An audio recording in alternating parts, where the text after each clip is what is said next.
चलिए दोस्तों, अब हम जानेंगे आयनिक साम्य के बारे में। आयनिक साम्य को इंग्लिश में आयनिक इक्विलिब्रियम भी कहा जाता है। ठीक है,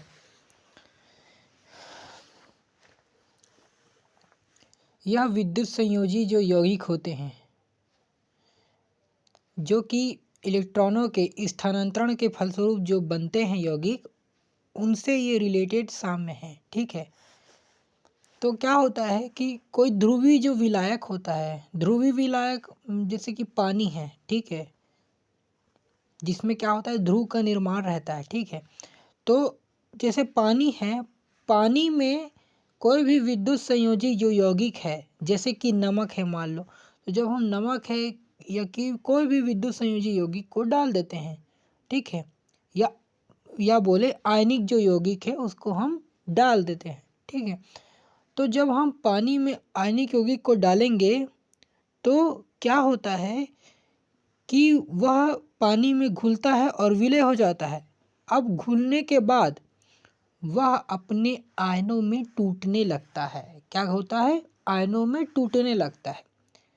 ठीक है, अब होता ये है कि वो जो विद्युत संयोजी यौगिक है या आयनिक यौगिक है, वो अपने आयनों में टूटता है तथा वो जो टूटे हुए आयन होते हैं वो पुनः जुड़ करके वो अनायनिक जो अणु है, यानी कि वो यौगिक है जो पहले था, जो आयनों में टूटा, तो वही पुनः बन जाता है उस आयन के माध्यम से। ठीक है, यानी यौगिक आयन में टूट गया, अब फिर वो आयन जो है उसी यौगिक का निर्माण करते हैं।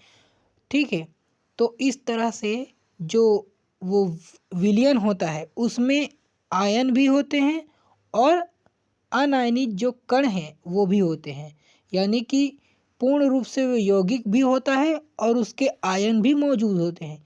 तो उसमें होता ये है कि अनायनित कण आयन में परिवर्तित होते हैं और आयन जो हैं अनायनित कण में परिवर्तित होते हैं। तो ये जो दोनों के बनने की जो दर है, ठीक है, या वेग बोलो, दोनों के बनने का जो वेग है वो क्या होता है?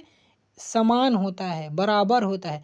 यानी आयन से अनायनित कण में या अनायनित यौगिक बनने में जो समय लगता है, वही समय अनायनित यौगिक से उसके आयन में टूटने में लगता है।